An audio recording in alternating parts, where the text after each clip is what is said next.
अस्सलाम वालेकुम। तो आज हम एनटीएस एमडीकेड 2016 के पास्ट पेपर का फिजिक्स पोर्शन हल करेंगे जिसके टोटल एमसीक्यूज 30 हैं। तो चलिए स्टार्ट करते हैं। तो पहला ही न्यूमेरिकल दिया गया है। A 3 centimeter length of wire is moved at right angles across a uniform magnetic field with a speed of 2.0 meter per second. If the flux density is 5.0 teslas, what is the magnitude of the induced EMF? तो चलिए हम इसका numerical भी हल कर देते हैं। तो सबसे पहले हम डेटा लिखेंगे कि जो लेंथ थी वो कितनी थी 3 सेंटीमीटर, लेकिन सेंटीमीटर जो है वो स्टैंडर्ड यूनिट नहीं है, स्टैंडर्ड यूनिट है हमारा मीटर। तो 3 को हमने 100 से डिवाइड किया तभी आया 0.03 मीटर। फिर हमने लिए वेलोसिटी जो है या फिर स्पीड जो है 20 मीटर पर सेकंड वो भी ली। फिर लिए मैग्नेटिक फील्ड मैग्नेटिक फ्लक्स जो था वो था 5.0 टेस्लास, वो भी ले लिया। फिर थीटा जो या फिर एंगल 90 डिग्री थी वो तो नहीं लिखा, लेकिन लिखा है राइट एंगल। तो राइट एंगल हम कहते हैं 90 डिग्री को, और ईएमएफ हमें फाइंड करना है। तो सॉल्यूशन जो ईएमएफ का जो फार्मूला है वो है BLV sin थीटा। फिर थीटा की जगह पे हम 90 लगाएंगे क्योंकि इधर ऊपर डेटा हम लिखा हुआ है। फिर sin 90 जो बराबर होता है 1 के बराबर होता है। तो फाइनली जो फार्मूला मिलता है हमें EMF इक्वल टू BLV। फिर इसी फार्मूला में हमें ये सारे वैल्यूज में पुट करने होते हैं। तो मैग्नेटिक फ्लक्स का जो वैल्यू था वो 5.0 टेस्लास, लेंथ का जो वैल्यू था 0.03 मीटर, एंड वेलोसिटी का जो वैल्यू था या फिर स्पीड का जो वैल्यू था 2.0 मीटर पर सेकंड। फिर इन सबको मल्टीप्लाई करेंगे तो आंसर आएगा 0.3 वोल्ट। तो आंसर आया 0.3 वोल्ट, यानी फिर बी इसका सही जवाब होगा। फिर नेक्स्ट एमसीक्यू पे चलते हैं। A car going around a certain curve at a speed of 25 km per hour has centripetal force acting on it of 100 Newton if the speed of the car is double the centripetal force। तो हमें centripetal force का जो formula है वो क्या है, F is equal to ma। अगर आप एक्सेलरेशन बढ़ाएंगे तो उसका फोर्स भी बढ़ेगा। तो इसका मतलब मल्टीप्लाई हमारा तो होगा ही नहीं क्योंकि √2 है, रिड्यूस भी नहीं होगा, ये भी नहीं होगा। तो ए या बी में से शक होता है। तो जो क्वाड्रिपल्ड है इसका मतलब है 4 टाइम्स और डबल का मतलब है 2 टाइम्स। तो उसका जो सही आंसर होगा वो होगा 4 टाइम्स, कि जब उसकी सेंट्रीपिटल जब उसकी स्पीड बढ़ाई जाएगी तो उसकी जो सेंट्रीपिटल फोर्स होगा वो होगा 4 टाइम्स उसका बढ़ जाएगा। फिर हम नेक्स्ट एमसीक्यू पे चलते हैं। A handball is tooled vertically upward with a velocity of 19.6 meter per second. Approximately how high will it rise? चलो ये भी हल कर देते हैं। तो सबसे पहले डेटा लिख लेते हैं। इनिशियल वेलोसिटी जो मिली थी हमें वो 19.6 मीटर पर सेकंड मिली थी। फाइनल वेलोसिटी मिली नहीं है, इसका मतलब बस 0 लिखेंगे। ग्रेविटी का वैल्यू हमें ग्रेविटी की वैल्यू हमें पता है 9.8 मीटर पर सेकंड, लेकिन हमने इधर नेगेटिव दिए क्योंकि वो ग्राउंड से ऊपर जा रही है। और डिस्टेंस फाइंड करना है या फिर हाइट जो है तो कहते हैं हाइट फाइंड करनी होगी।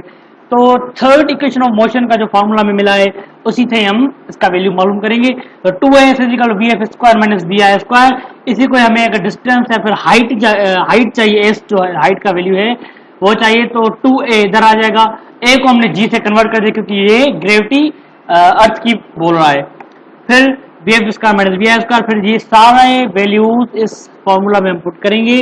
vf का जो वैल्यू था 0 स्क्वायर माइनस वी आर का जो वैल्यू 19.6 स्क्वायर दे दिया, फिर अपॉन 2 इंटू 9 माइनस 9.8। तो ये सारे जब हल करेंगे तो फाइनली आंसर आएगा 19.6 मीटर। तो आंसर क्या आया 19.6 मीटर, का मतलब बी इसका सही जवाब होगा। फिर चलते हैं एमसीक्यू नंबर 14 पर। 1 kilowatt hour is equivalent by a factor dash in joules. इसका मतलब बोल रहा है कि 1 किलोवाट पर आवर जो है वो जाउल्स में कितने जाउल्स के बराबर होगा।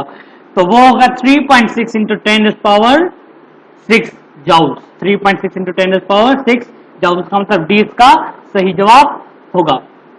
फिर आते नेक्स्ट एमसीक्यू पे 15 number. The resistivity in SI unit is measured in. ये रेजिस्टिविटी का यूनिट पूछ रहा है, तो रेजिस्टिविटी का जो यूनिट है वो क्या है, ओहम मीटर, ओहम मीटर। फिर अब नेक्स्ट एमसीक्यू पे चलते हैं। To trigger fission process in uranium in a nuclear reactor one needs to use.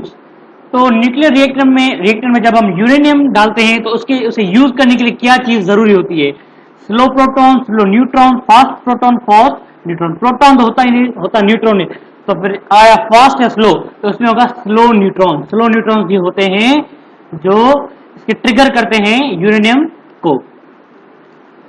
तो अभी हम चलते हैं नेक्स्ट एमसीक्यू पर। The numerical value of Planck's constant is, numerical value Planck's constant कौन सा है, 6.63 into 10⁻⁴ जूल सेकंड, ये उसका न्यूमेरिकल वैल्यू है। फिर हम नेक्स्ट एमसीक्यू पे चलते हैं। The vector product of position vector R and F is called, इसका मतलब बोल रहा है कि आर इधर बोल रहा है मोमेंट ऑफ आर्म और फोर्स बोल रहा है, एफ बोल रहा है फोर्स के बारे में। तो किसका फॉर्मूला है, फोर्स इंटू मोमेंट आर्म, ये फॉर्मूला है टॉर्क का, ये फॉर्मूला है टॉर्क का। तो अभी हम नेक्स्ट एमसीक्यू पे चलते हैं। The force of attraction between earth with mass m and other body with mass m at a distance r is, ये जो स्टेटमेंट दी गई है ये हमें जो आइडिया दे रहा है वो दे रहा है किसका, लॉ ऑफ यूनिवर्सल ग्रेविटेशन का। तो हमने लॉ ऑफ यूनिवर्सल ग्रेविटेशन का फॉर्मूला पढ़ा है, वो क्या है, F is equal G M M upon R square, G M M upon R square. तो इसमें बी इसका सही जवाब होगा। तो चलते हैं अभी नेक्स्ट एमसीक्यू पर। 1.6 ampere current flows from a battery for 10 minutes, how much charge in Coulomb's flow through the circuit during this time. चलो ये भी हल कर देते हैं। तो फिर डाटा लिख लेते हैं। जो करंट था वो क्या था, 1.6 एम्पियर, टाइम जो बना था 10 मिनट्स, तो इसको हम स्टैंडर्ड यूनिट यानी सेकंड में कन्वर्ट करेंगे, तो टाइम क्या हुआ 600 सेकंड्स। और फिर चार्ज हमें मालूम करनी है, तो हमने करंट की डेफिनेशन पढ़ी है, उसका फॉर्मूला पढ़ा। करंट की डेफिनेशन क्या है, चार्ज पर यूनिट टाइम। तो उसी डेफिनेशन से हमें चार्ज का भी वैल्यू मिल जाएगा। टाइम में डिवाइड में इधर मल्टीप्लाई हो जाएगा, तो ये कुछ इस तरह होगा। फिर ये सारे वैल्यूज इसमें पुट करेंगे, तो आई की जगह पे हमने 1.6 एम्पियर रखा, टाइम की जगह 600 सेकेंड रखा, दोनों को मल्टीप्लाई किया तो आंसर आया 960 कूलम्स।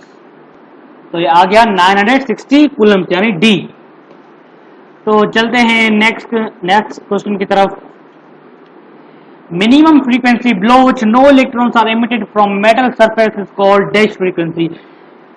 ये होती है थ्रेशोल्ड फ्रीक्वेंसी। थ्रेशोल्ड फ्रीक्वेंसी क्या होती है कि जब किसी भी जो रे की, किसी भी इलेक्ट्रॉन वाली रे की फ्रीक्वेंसी कम होती है तो वो मेटल सरफेस से इमिट आउट नहीं हो सकते, तो इस फ्रीक्वेंसी कहते हैं हम थ्रेशोल्ड फ्रीक्वेंसी। फिर नेक्स्ट पे चलते हैं। If the area of the cross section of a wire in a circuit is doubled its resistivity, तो जब हम किसी भी वायर की क्रॉस सेक्शन बढ़ाएंगे, डबल करेंगे, तो उसकी रेजिस्टिविटी होगी। जाहिर सी बात है जब क्रॉस सेक्शन बड़ी होगी तो रेजिस्टिविटी कम होती जाएगी। तो अगर हम क्रॉस सेक्शन इसकी बढ़ा दें, डबल कर दें, तो इसका 1/4 रेजिस्टिविटी होगी, इसकी 1/4 रेजिस्टिविटी हो जाएगी, मीन्स 1/4 कम हो जाएगी इसकी। चलते हैं नेक्स्ट एमसीक्यू की तरफ। The magnetic flux is measured in the unit of, इसका मतलब मैग्नेटिक फ्लक्स का यूनिट पूछ रहा है जो था वेबर। वेबर इसका मैग्नेटिक फ्लक्स का क्या है, यूनिट है। तो एमसीक्यू नंबर 24 पे चलते हैं। Consider slit of width producing consider a slit of a wedge producing a diffraction pattern. If m is either positive or negative integral, then diffraction minima occur under the condition. तो ये वो slit model जो हमने पढ़ा था उसका बोला, तो स्लिट मॉडल का जो फॉर्मूला था वो क्या था, स्लिट जो मॉडल था उसका फॉर्मूला था m lambda is equal to a sin theta. तो उसका a जो होगा वो सही जवाब होगा। फिर चलते हैं एमसीक्यू नंबर 25 पर। If Q1 is the heat absorbed by the hot body and Q2 is the heat rejected by the cold body, the efficiency of a Carnot engine is given by। तो efficiency का जो हमने formula पढ़ा था क्या था, Q1 minus Q2 upon Q1, तो C इसका सही जवाब होगा। MCQ number 26, which one of the following groups contain all vector quantities? इन पांचों में से कोई ऐसा ग्रुप है जिसमें सारी की सारी वेक्टर क्वांटिटीज हैं। तो चलिए देखते हैं। Velocity vector quantity, acceleration vector quantity, लेकिन पावर जो है स्केलर क्वांटिटी है, तो ये नहीं होगा। Force vector quantity, work scalar quantity, energy scalar quantity, ये भी नहीं होगा। Speed scalar quantity, temperature scalar quantity, work scalar quantity, ये भी नहीं होगा। Displacement vector quantity, velocity vector quantity, but energy जो होगी वो स्केलर क्वांटिटी, ये भी नहीं होगा। Displacement vector quantity, velocity vector quantity, momentum भी वेक्टर क्वांटिटी, इसका मतलब ये तीनों वेक्टर क्वांटिटीज है। इसका मतलब ई जो होगा सही होगा, क्योंकि इसमें सारी की सारी जो क्वांटिटीज मिली है वो क्या है, वेक्टर क्वांटिटीज है। तो नेक्स्ट एमसीक्यू पे चलते हैं। Which of the following is or are true for all transport waves?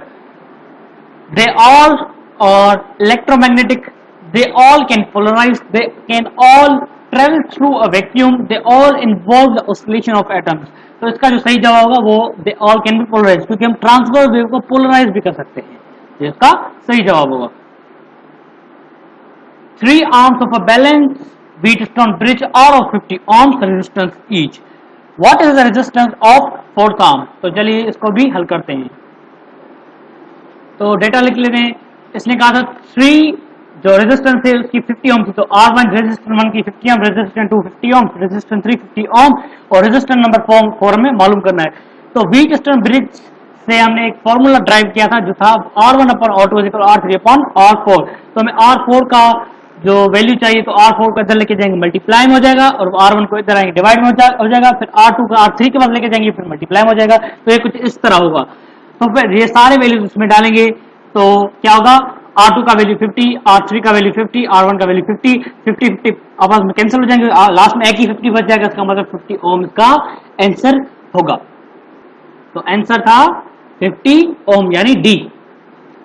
तो MCQ number 29, isotope of a given element all have same. Isotope जो किसी भी एलिमेंट को होते हैं, सारे के सारे आइसोटोप किसी भी एक एलिमेंट को होते हैं, उसमें कौन सी चीज सेम होती है? Charge to mass ratio, neutron number, nucleon number, proton number. तो इसमें प्रोटॉन नंबर सब में सेम होते हैं। MCQ number 30, in the photoelectric effect, light falling on a metal surface causes electron to be ejected from the surface. Which statement is correct? Electrons are ejected only if the wavelength of the incident light is greater than some minimum value.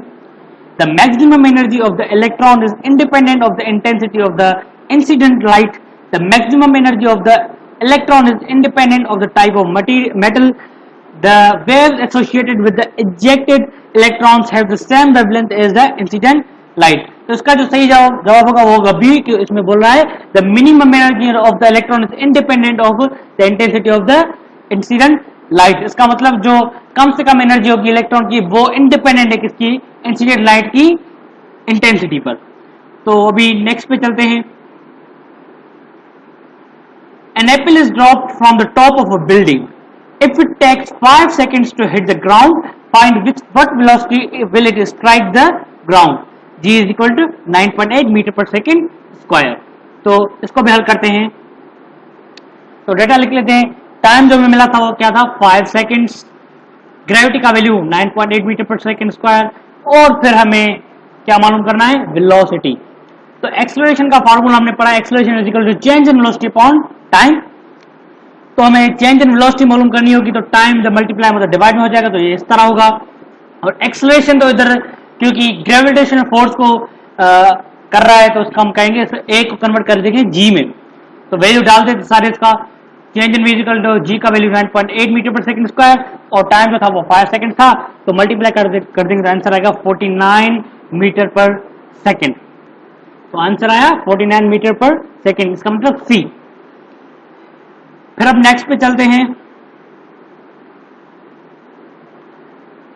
What is the projection of E is equal to 2r minus 3j plus 6k onto the direction of vector F is equal to I plus 2j plus 2k। तो चलिए इसको हल करते हैं। तो solution इसका होगा the formula for projection of E onto F is, तो ये प्रोजेक्शन का हमने फॉर्मूला पढ़ा हुआ है कि projection of E onto F is equal to E dot F, या फिर मल्टीप्लिकेशन की अपॉन F का मैग्नीट्यूड। तो पहले तो हमें E इंटू एफ मालूम करना पड़ेगा, जिसके लिए हम E के वैल्यू को F के वैल्यू के साथ मल्टीप्लाई करेंगे। तो वैल्यू है इधर 2 3 6, 2 3 विद माइनस में तो -3, और +6 इंटू फिर f का वैल्यू है 1 + 2 + 2 1 + 2 + 2। तो टोटल होगा, उसको हम 2 को 1 से मल्टीप्लाई करेंगे, फिर -3 को 2 से मल्टीप्लाई करेंगे, 6 को 2 से मल्टीप्लाई करेंगे, टोटल जो हम मल्टीप्लाई करने के बाद आंसर आएगा वो आएगा 8। तो e इंटू एफ का वैल्यू आएगा 8। फिर हम अभी f का मैग्नीट्यूड फाइंड करेंगे। तो मैग्नीट्यूड का जो फॉर्मूला होता है वो क्या है, f is equal to √fx² + fy² + fz²। तो fx का जो वैल्यू है वो है, इधर लिखा हुआ था आई, यानी इधर आगे 1 अंडरस्टूड, तो 1 दिया है 1², fy का 2 लिखा है तो 2², फिर 2 के जो है वो z का होगा तो 2² इधर लिखा। तो सबको हम जब करेंगे अंडर रूट में प्लस माइनस जो भी है इधर फॉर्मूला, तो फाइनल आंसर आएगा 3। तो वैल्यू मिल गया। फिर ये सारे जो वैल्यू है वो हम पहले वाले फॉर्मूला में पुट करेंगे। तो जब पुट किया e इंटू एफ का 8/3, तो ये इसका आंसर होगा। तो आंसर था 8/3, यानी बी इसका आंसर था। तो नेक्स्ट पे चलते हैं, यानी 33। A 400 gram ball is tied to the end of a cord and drilled in a horizontal circle of a radius 0.6 meter. If the ball makes 5 complete revolution in 2 seconds, what is the ball linear speed? चलो इसको find करते हैं। सबसे पहले data लिखेंगे कि जो और हमें रेडियस में मिला था 0.6 मीटर मिला था, टाइम जो था वो 2 सेकंड से लिखा हुआ है, 2 सेकंड मिला था। लीनियर स्पीड मालूम करनी है, तो लीनियर स्पीड का जो फॉर्मूला है वो डिस्टेंस अपॉन टाइम। क्योंकि इधर कर्व्ड पाथ है तो डिस्टेंस हम क्या यूज करेंगे, revolutions, total revolutions into 2πr। तो टोटल रिवॉल्यूशन 5 लिखा हुआ है, 5 कंप्लीट रिवॉल्यूशंस हुए, तो 5 इंटू 2πr, फिर 5 का वैल्यू इधर रखा, फिर 2 इधर रखा, फिर पाई का वैल्यू 22/7 इंटू रेडियस का वैल्यू था 0.6 मीटर, तो ये भी लिखा। फिर सारों को मल्टीप्लाई और डिवाइड करेंगे तो क्या आंसर आएगा 18.85। तो यही वैल्यू हम इस फॉर्मूला में पुट करेंगे। 18.85 डिस्टेंस का लिखा, फिर टाइम था 2 सेकंड्स, तो डिवाइड करेंगे आंसर आएगा 9.42 मीटर पर सेकंड। तो आंसर आया 9.42 मीटर पर सेकंड ई। अभी चलेंगे एमसीक्यू नंबर 34 पर। Find the gravitational force of attraction between two balls, each weighing 10 kg, when placed at a distance of 1 meter apart. तो चलिए इसको हल करते हैं। तो सबसे पहले डेटा लिखेंगे। मास 1 जो था वो था 10 के, इसमें बोले 2 balls each weighing 10 kg, जिसका मतलब दोनों balls की जो वेट था वो था 10 kg। तो मास 1 था 10 kg, मास 2 भी 10 kg हुआ, और डिस्टेंस जो बताना था वो 1 मीटर लिखा, और ग्रेविटेशनल फोर्स हमें मालूम करना है। तो लॉ ऑफ यूनिवर्सल ग्रेविटेशन से हमें फॉर्मूला मिला था F = G m1m2/r2। तो G का जो वैल्यू है कांस्टेंट होता है 6.670 × 10⁻11 newton metre square upon kg square, और फिर ये सारे वैल्यूज फॉर्मूला में डालेंगे। G का वैल्यू इधर रखा, इंट m1 का मास 1 का 10, मास 2 का भी 10 अपॉन जो वो था जो डिस्टेंस था वो भी 1 था 1²। फिर इन सारों को मल्टीप्लाई करेंगे, आंसर आएगा क्या 6.673 × 10⁻9 Newton.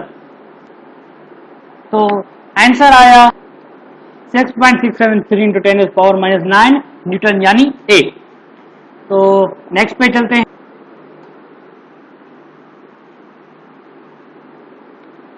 When a 7000 Newton elevator moves from street level to the top of a building 300 meter above the street level, what is the change in gravitational potential energy? चलिए इसको हल करते हैं। तो डेटा लिख लेते हैं। वेट जो था वो 7000 न्यूटन था, हाइट जो थी वो 300 मीटर थी, और ग्रेविटेशनल पोटेंशियल एनर्जी हमें फाइंड करनी है। तो ग्रेविटेशनल पोटेंशियल एनर्जी या फिर पोटेंशियल एनर्जी का हमने फॉर्मूला पढ़ा था क्या, mgh। ग्रेविटेशनल पोटेंशियल एनर्जी का फॉर्मूला क्या था, mgh। तो वेट का जो फॉर्मूला है वो mg, तो हम mg की जगह पे w रख सकते हैं क्योंकि वेट डायरेक्ट है उसका। तो ये वैल्यू इसमें डाल देते हैं। w का वैल्यू था 7000, हाइट का वैल्यू था 300, मल्टीप्लाई करेंगे ये आंसर आएगा। फिर इसको में कन्वर्ट करेंगे, ये टोटल जो फाइनल आंसर आएगा वो क्या होगा 2.1 × 10⁻6 जाउल। तो जो फाइनल आंसर आया था वो क्या था 2.1 × 10⁻6 जाउल, यानी कि बी। तो नेक्स्ट पे चलते हैं। A body of mass 4 kg attached to a string is displaced through m from its equilibrium position and then released. If the spring constant is 400 Newton meter, find the time period of vibration. तो चलिए इसको हल करते हैं।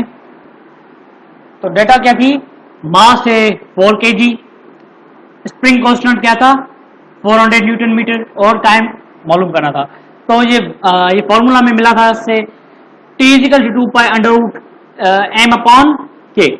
तो 2 का value उधर रखा पाई का 22/7 इंटू अंडर रूट एम का जो वैल्यू है 4 अपॉन जो कांस्टेंट का वैल्यू है वो क्या है 400 न्यूटन मीटर। तो 4 और 400 को हम डिवाइड कर देंगे 1/100 आंसर आएगा। फिर इसका अंडर रूट निकालेंगे तो फाइनली जो हमें आंसर आएगा वो आएगा 0.0628 सेकेंड्स। तो जो आंसर आया था वो था 0.628 सेकेंड यानी कि ई। नेक्स्ट पे चलते हैं। In SI unit the unit of candela is used for the measurement of, ये तो बिल्कुल इजी है कि एसआई यूनिट में कैंडिला किसका यूनिट है, फंडामेंटल यूनिट किसका है, ये था ल्यूमिनस इंटेंसिटी का यानी लाइट इंटेंसिटी। सेम बात है ल्यूमिनस इंटेंसिटी या फिर लाइट इंटेंसिटी, तो 20 का सही जवाब होगा। नेक्स्ट पे चलते हैं।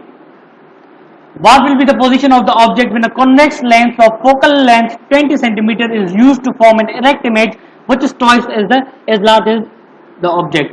तो ये बोल रहा है कि एक ऑब्जेक्ट रखा था हमने कॉन्वेक्स लेंस के कितने मीटर दूर रखा था और उस कॉन्वेक्स लेंस की जो फोकल लेंथ थी 20 सेंटीमीटर थी और उस ऑब्जेक्ट से जो हमें इमेज बनी थी वो थी ट्वाइस उस ऑब्जेक्ट जो हमने ऑब्जेक्ट रखा था उस ऑब्जेक्ट की ट्वाइस बनी थी।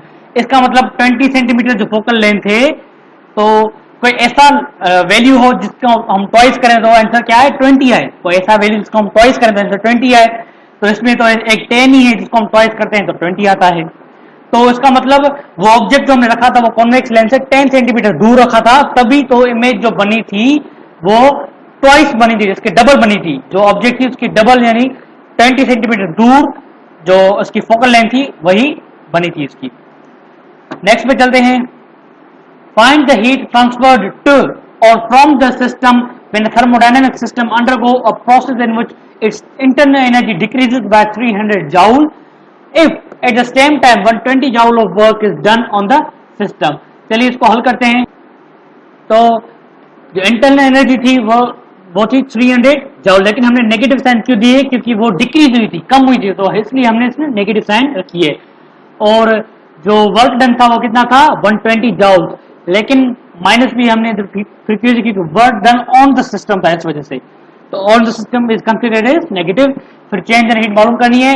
फिर फर्स्ट लॉ ऑफ थर्मोडायनेमिक्स से हमने ये इक्वेशन हासिल की, इस इक्वेशन के जरिए हम इसका आंसर निकालेंगे। तो चेंज इन यू जो था वो -300, चेंज इन डब्ल्यू था वो -120, तो फाइनल जो आंसर आएगा वो आएगा -420 जूल। तो आंसर क्या था -420 जूल यानी डी। फिर चलते हैं हमारे आज के लास्ट क्वेश्चन पर। What will be the energy in joules when an electron acquires a speed of 10 metre पर सेकेंड? ये हल करते हैं। तो हमें ये बोल रहा है कि एनर्जी, तो इसका मतलब एनर्जी काइनेटिक एनर्जी बोल रहा है, और काइनेटिक एनर्जी का जो वैल्यू है वो क्या है, kinetic energy is equal to 1/2 mv²। तो इलेक्ट्रॉन का जो मास है वो है 9.1 × 10⁻31 kg, और फिर वेलोसिटी जो हमें मिली है 10⁶। तो वैल्यू इसमें डाल देते हैं। 1/2 ये लिखा इधर, मास का वैल्यू 9.11 × 10⁻31 लिखा, फिर वेलोसिटी जो थी 10⁻6, फिर इसको स्क्वायर क्योंकि इधर स्क्वायर दिया हुआ था। फिर जब इसको टोटली हल करेंगे तो आंसर फाइनली आएगा 4.5 × 10⁻19 जूल। तो आंसर आया था 4.5 × 10⁻19 जूल यानी बी। दोस्तों अगर आपको ये वीडियो अच्छी लगी हो तो लाइक कर दीजिएगा, सब्सक्राइब कर दीजिएगा और इस बेल आइकन को दबा दीजिएगा ताकि मेरी हर नई वीडियो आपके पास पहुंच जाए। Thank you very much.